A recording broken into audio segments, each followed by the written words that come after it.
Hello everyone. Today, we will be discussing Euclidean algorithm to find the GCD of two numbers. So here is the problem. Find the GCD of 270 and 192 using Euclidean algorithm and express the GCD using linear combination. Okay? Before solving this problem, ano ba ang tinatawag na Euclidean algorithm? So ang Euclidean algorithm ay A equals BQ plus R.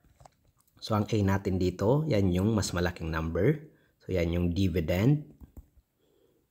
So, ang B naman ay yung mas maliit na number. So, yan yung divisor natin. So, yung Q, syempre, yan yung quotient. And R is the remainder. So, very efficient itong method na to in finding the GCD. Especially kapag malalaki na yung mga numbers. So, 270 and 192. So, syempre, yung A ay 270. So, that would be equal to 192 times the quotient. So, we have to divide 270 and 192. So, that would be what? So, that is just 1. So, 192. Okay, let us subtract this. 10, 16, so 1. So, this is 8. This is 7.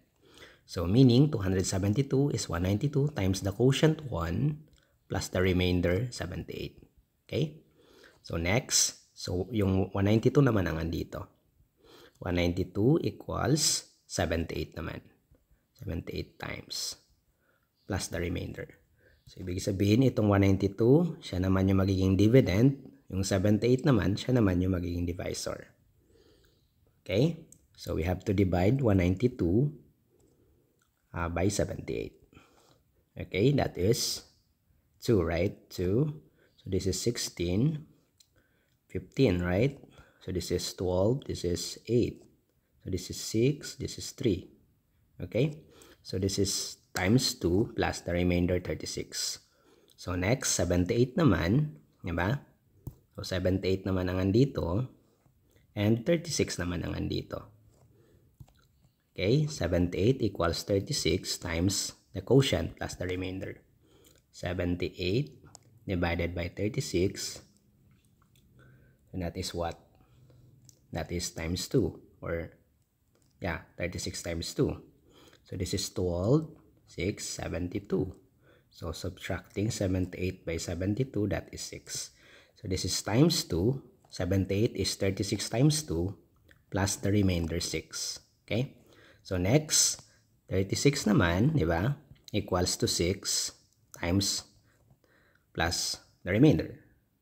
So, 36 naman ang andito and 6 naman ang andito. So, alam naman natin ang 36 ay 6 times 6. So, 6 dito plus 0.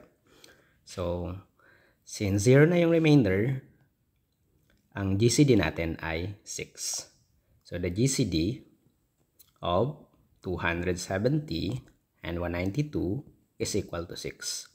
And meron pa tayo ditong isang question. Express the GCD using linear combination. So, yung linear combination niya ay 270x plus 192y equals 6. Okay? So, sa next